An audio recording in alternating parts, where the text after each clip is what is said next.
Bonjour tout le monde. Dans ces pneus, on a ça. Une dose.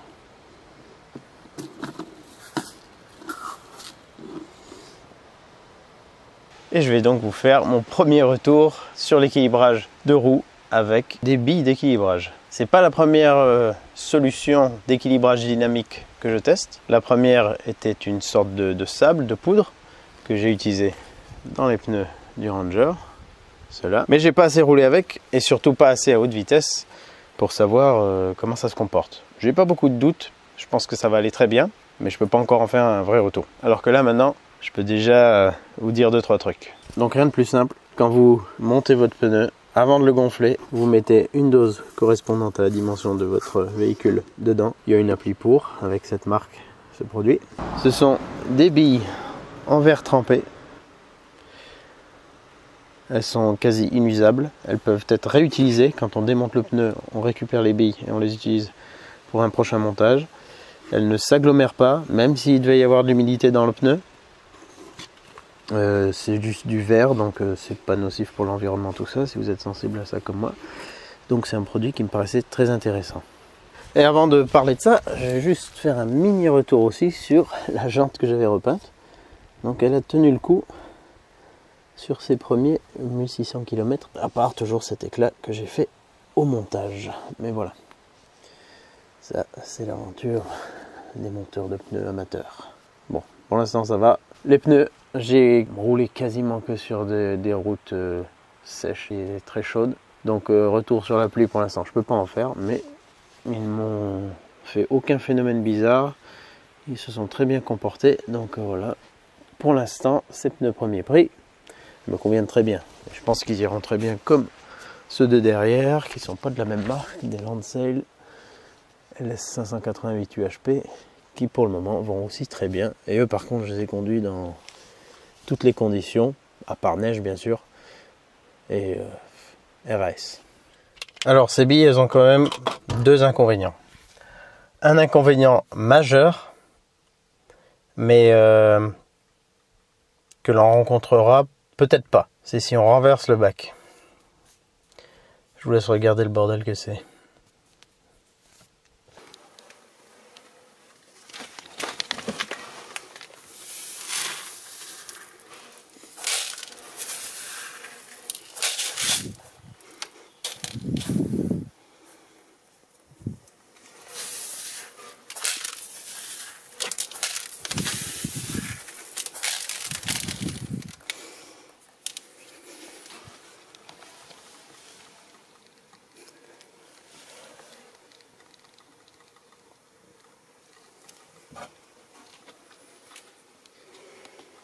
Voilà, ça va à peu près partout sur Terre. Il y en a peut-être même qui sont arrivés chez vous. C'est une catastrophe. J'ai galéré à remettre tout ça dans le pot, à souffler la poussière, essayer de trier les petits bouts de cailloux, de gravés qu'il pouvait y avoir avec. C'est assez chiant. L'avantage, c'est que ça peut se rincer. Bon, je vais pas rentrer dans les détails de comment j'ai fait, mais bon, ça peut se rincer et vu que c'est du verre, ça se sèche assez vite au décapeur. Et puis, j'ai trouvé une méthode à peu près que j'espère ne plus devoir utiliser parce que j'espère ne plus renverser ce bac. Mais voilà, j'ai pu récupérer presque toutes les billes, mais pas toutes. Il y a encore tout un régiment qui s'est dispersé dans le garage et qui est en train de petit à petit conquérir le monde. Le deuxième inconvénient, c'est ce bruit typique qu'on va avoir à basse vitesse. Vous allez l'entendre, enfin je pense que vous allez l'entendre, on va voir. Je vais juste faire un micro-tour pour qu'on l'entende. On va voir, hein. Peut-être que ça ne rendra pas du tout au micro.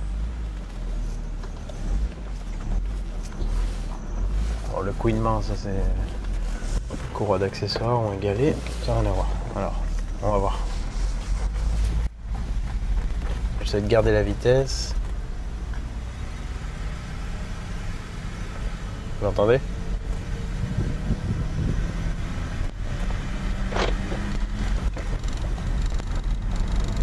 Dès que je dépasse 22, 23 km/h, ça le fait plus. Là je suis à 30, ça le fait pas. Je vais faire demi-tour. Je vais m'arrêter. Je sais pas si vous avez entendu, on entend les billes qui retombent, qui rebondissent sur l'intérieur de la jante. Là il y a un petit muret à côté, on devrait peut-être entendre. Voilà, je dépasse 20, on n'entend plus rien.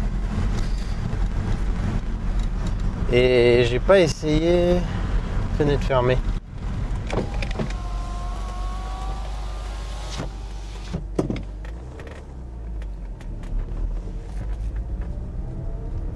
Oh bah fenêtre fermée, on n'entend rien du tout. Donc c'est quelque chose qu'on n'entend que de l'extérieur ou si on roule avec les fenêtres ouvertes. Donc ce qui se passe, c'est qu'on a les billes qui commencent à tourner dans la roue. Et comme on va passer vite, elles ne se plaquent pas encore à l'extérieur du pneu. Elles rebondissent, elles retombent sur la jante. Et donc ça fait ce petit bruit métallique. Et c'est, je pense, une des choses qui inquiète pas mal de monde avec ce système d'équilibrage. Est-ce que ça ponce l'intérieur de la jante? On verra bien. J'ai lu des retours différents, mais pas avec ce produit. C'est ça pourquoi il m'intéressait aussi, c'est parce que j'ai pas vu de retour sur ce produit. Donc, je vous en ferai un quand je changerai mes pneus avant. Ce qui ne devrait... Ouais, si. Je roule pas énormément, mais comme c'est des pneus premier prix, ils s'usent assez vite. Donc, je devrais peut-être pas les changer dans très très longtemps non plus. Moi, je pense pas qu'il y aura grand-chose. C'est vraiment pas très rapide, donc... Puis on n'a pas une pulvérisation, c'est pas comme si on faisait un sablage aux billes de verre. Donc, je pense pas qu'il y aura d'usure sur l'intérieur de la jante. Mais on verra bien. Et bien sûr, je vous en ferai un retour. Dès qu'on monte un petit peu en vitesse, on l'entend plus. Donc, le plus embêtant, ça va être... en ville, on va dire. Quand on s'arrête, on part, on s'arrête, on roule lentement. Là, on va entendre ce bruit des billes qui retombent sur la jante. Et bon, c'est pas forcément embêtant, mais c'est un peu bizarre. Moi, personnellement, je m'en fiche complètement. Mais ça peut peut-être vous gêner. Donc, chose à prendre en compte. Maintenant, sur route. Alors, j'ai fait combien de bornes? J'ai fait 1600 km. J'ai fait 1600 km avec les billes uniquement dans les roues avant. À l'arrière, c'est équilibrage classique, donc, fait par un monteur de pneus. Première chose qui m'a frappé dès que je suis arrivé sur l'autoroute, c'est l'absence totale de vibration. Mais c'était parfait. Mais franchement, parfait. C'était mieux qu'avec l'équilibrage classique que j'avais avant. J'ai vraiment ressenti une fluidité hors du commun. Je sais, alors... les pneus neufs, ils sont peut-être pour quelque chose aussi, mais c'est pas non plus des pneus ultra silencieux et tout. Mais c'était vraiment, vraiment hyper agréable. Donc, aucune vibration, jusqu'à 140 sur autoroute sans problème. Chaque sortie de péage, pied au plancher en raclant les fonds de tiroir pour voir s'il reste pas encore quelques tours minutes au fond. Aucun problème. Sur les freinages, pas de vibration non plus, bizarre, que je pouvais avoir tendance à avoir avant. Donc du coup, je sais pas trop si ça venait peut-être de mes disques, mais du coup, j'élimine un peu cette piste puisque là, ça me l'a pas fait. Donc je pense que je devais avoir peut-être une vibration parasite suite à un équilibrage imparfait au freinage à une certaine vitesse. Ça me faisait pas tout le temps. Mais là, zéro sensation dans le volant, c'est-à-dire voilà, aucune vibration, aucune remontée bizarre, alors que cette direction est quand même assez communicative. C'est pas une direction surassistée ou une direction électrique où on n'aurait pas le même retour. Donc à ce niveau, top. Et je peux vous dire que le test, il a été poussé même encore un peu plus loin que nécessaire. J'ai fait tester la voiture à un pilote, on peut dire, qui est vraiment, qui l'a vraiment bien poussé. Petite route de campagne. On est monté, moi d'après ce que j'ai vu à un moment donné, 170, on est peut-être monté un peu au-delà. Gros freinage, grosse accélération, voilà, sur des petites, enfin quand même assez petites routes de campagne, pas aussi petites que j'ai chez moi, mais ici de toute façon pour prendre 170, c'est mal barré. Mais là-bas c'était possible et donc ça n'a pas bougé.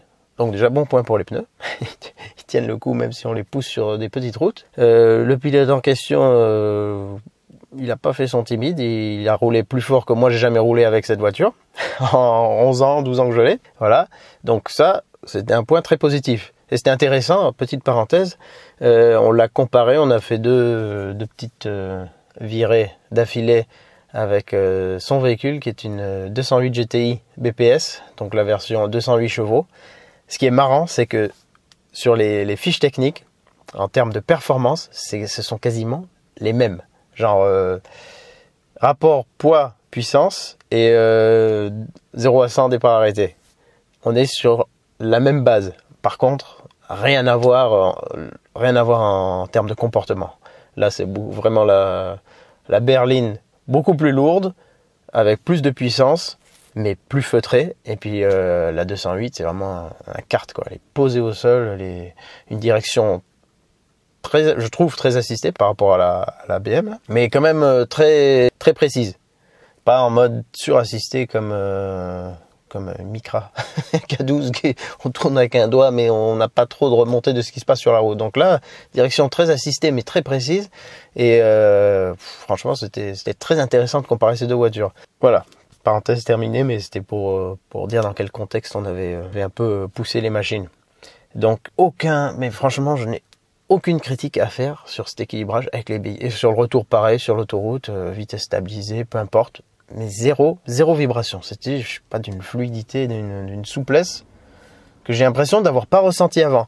Par contre, j'ai l'impression d'avoir un peu des vibrations qui viendraient plutôt de l'arrière. Donc, je suis vraiment impatient de changer mes pneus arrière. Enfin, pas impatient parce que j'ai pas spécialement envie de dépenser en ce moment là-dedans. Mais quand le moment viendra, je serai impatient de voir comment ça va se comporter avec l'équilibrage du coup des 4 roues de cette manière. On le ressent moins à l'arrière parce qu'on n'a pas de remontée dans le volant, mais j'ai l'impression de sentir quand même une vibration. Je me rappelle plus à quelle vitesse. C'est pareil, c'est pas tout le temps. C'est genre des fois à une petite plage de vitesse particulière où on sent plus la vibration qu'à d'autres. Bon, globalement, on n'y fait pas spécialement gaffe, mais du coup là j'étais un peu plus attentif et comme à l'avant j'avais l'impression que tout était gommé, je ressentais quand même un petit truc de l'arrière. Voilà, à confirmer. Ça peut être d'autres choses, hein. Ça peut peut-être être les disques, mais je pense pas trop. Peut-être le pompe. Enfin bon, là, ça peut peut-être venir d'autres choses. Peut-être des pneus même.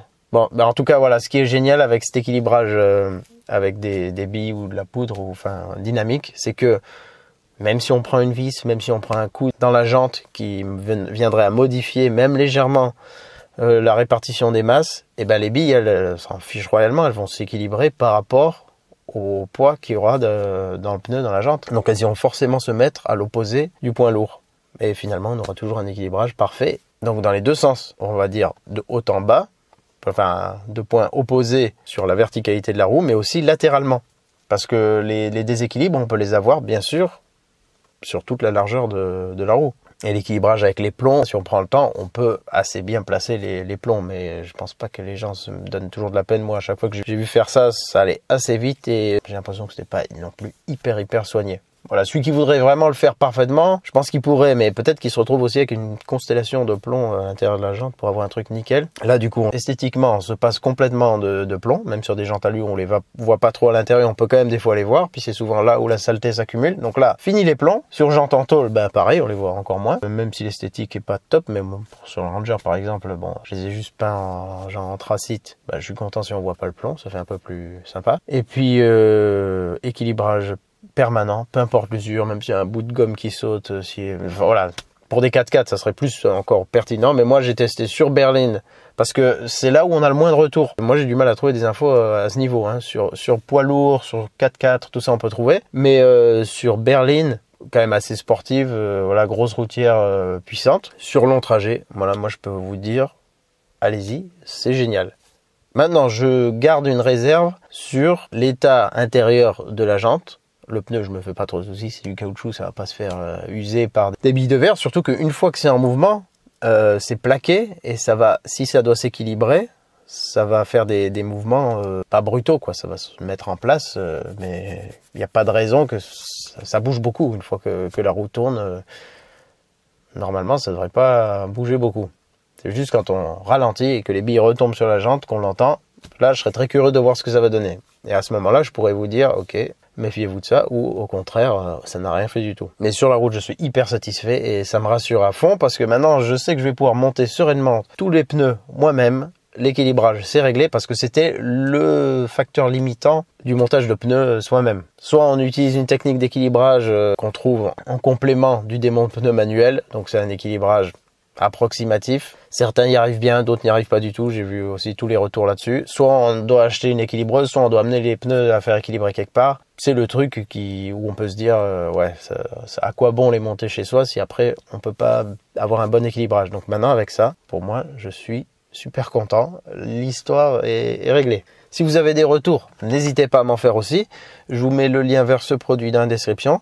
C'est pas donné, ce bidon là il coûtait je crois 110 € livré, mais après c'est utilisable à l'infini, enfin, a priori à l'infini. Voilà, donc si on peut récupérer les billes, eh ben on les remet dans un autre pneu et puis avant de passer le bac, voilà. Donc moi ça va me permettre aussi de faire pour la voiture, les voitures d'amis, de connaissances s'ils ont besoin. Et puis c'est une super solution, franchement, avec un extrême confort sur routier quoi.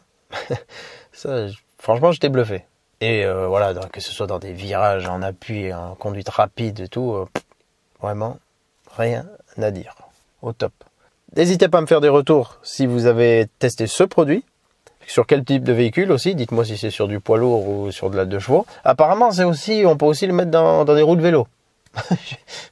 De moto aussi et tout. Si je vous dis pas de bêtises.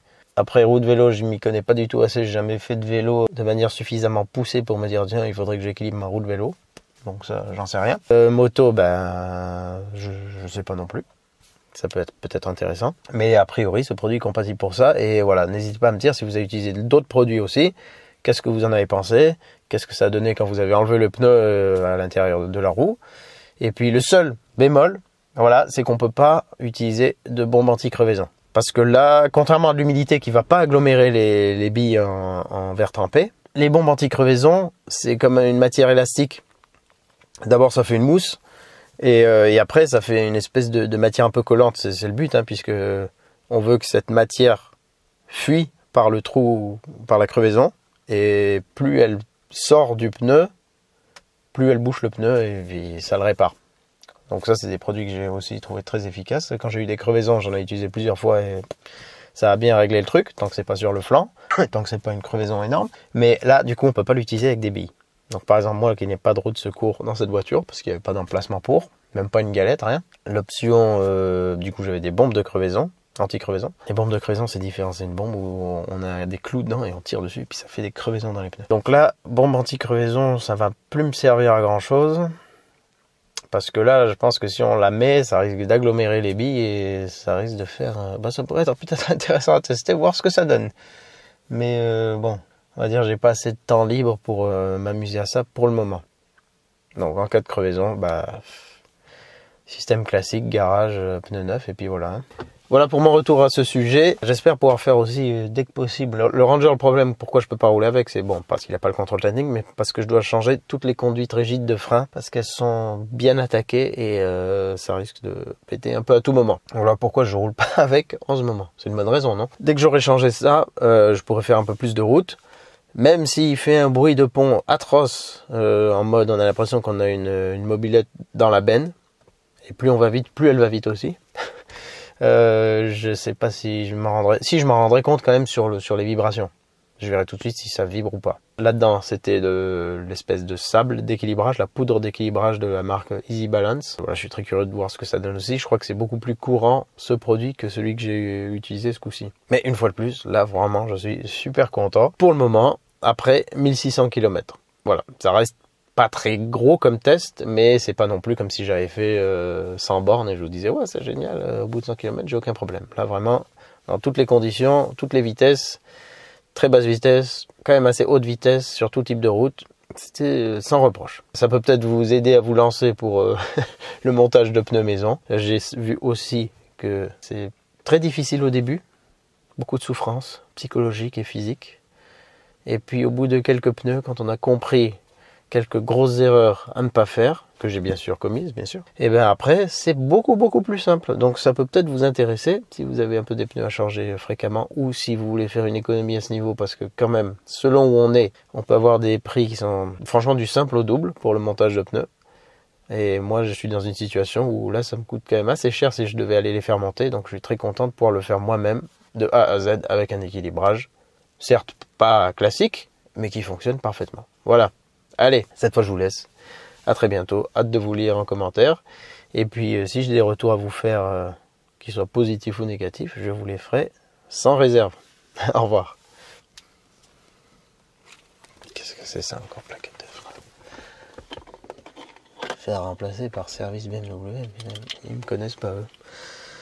Ah oui, je me rappelle, j'en ai une qui a sauté l'autre jour. Je roulais, d'un coup j'entends un bruit, paf, il y a une plaquette qui a sauté, mais j'ai mis une cale en bois à la place, ça fonctionne. Non, je sais pas pourquoi j'ai ça, je crois que j'ai un témoin d'usure qui a, dans les petits clips qui le maintiennent en place, a sauté. Du coup, il a touché un coup, je crois, le disque, ouais, le disque. Il a fait contact, et puis voilà. Donc, plaquette pas du tout usée. Mais comme on peut pas réinitialiser le changement de plaquette si on change pas ces foutus témoins, eh ben, je me tape ce truc pour toujours, alors que les freins sont quasi neufs, quoi. C'est un petit peu emmerdant. Bon, c'est pas grave, c'est une bricole. On dirait qu'il n'y a plus rien, hein. Surprise, ça brille. Oh, une constellation. Que c'est si mignon. C'est beau.